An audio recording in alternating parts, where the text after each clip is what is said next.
So I just finished watching this movie, and I'm a little conflicted on how I should feel about it.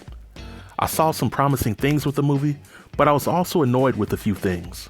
And over the course of this review, I will unpack the things that I liked and disliked about the movie, and I'll also recommend whether those of you who haven't seen the movie yet should check it out or treat the movie like a bill collector and avoid it.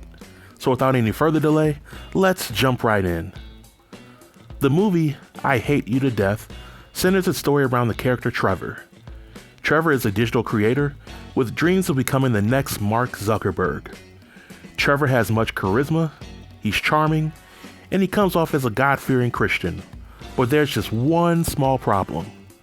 You see, brother Trevor is a compulsive liar. He's a shyster.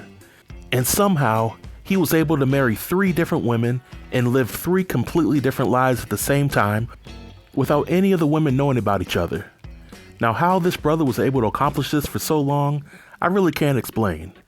But brother Trevor's lies finally catch up with him, and when all his wives find out about each other, and they all come up with a plan to get revenge.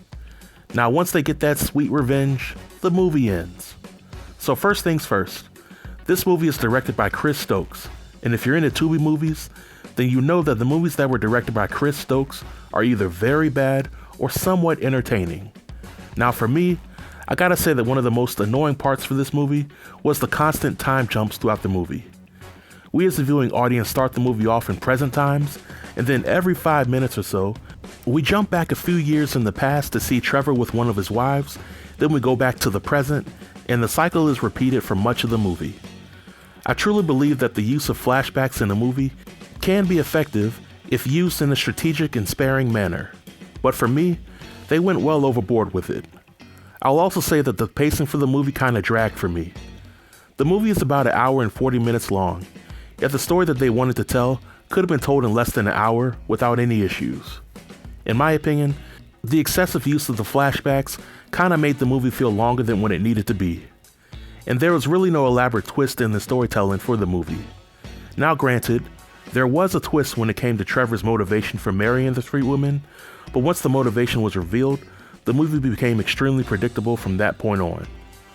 But those are just some of the things that I did not like about the movie I Hate You to Death. However, there were a few things that I liked about the movie. For starters, I liked the acting performances throughout the movie.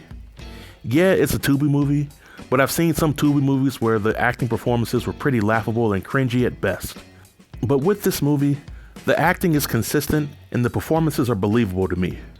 Also, when it came to the storytelling, I'm sitting here watching the movie and asking myself, when will one of these women start to get nosy and investigate some of the crazy lies that Trevor's been telling to them?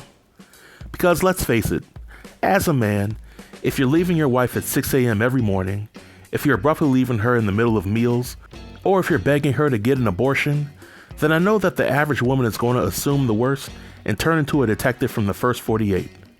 And lastly, I liked how the movie provided some legitimate reasons as to why these women hated Trevor. Trevor was a pretty bad character from a Tubi movie, but he definitely was not on the same level as Rico from Sloppy Seconds. Nevertheless, the movie did a great job at setting up the reason why these women wanted Trevor dead, so while I didn't fully agree with what the women did, I understand why they did it. Now when it comes to my overall recommendation, I think that most women who choose to watch this movie will definitely like it. In my opinion, the movie is an ultimate revenge movie for any woman who has ever had her heart broken or been done wrong by a man. However, I don't think that too many men will connect with the movie, and this is because there aren't too many male characters in the movie that are sympathetic or relatable.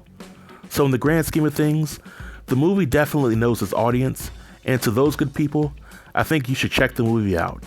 However, I think that most people that share my mindset will see this movie once and won't bother to see it again because of all the flaws.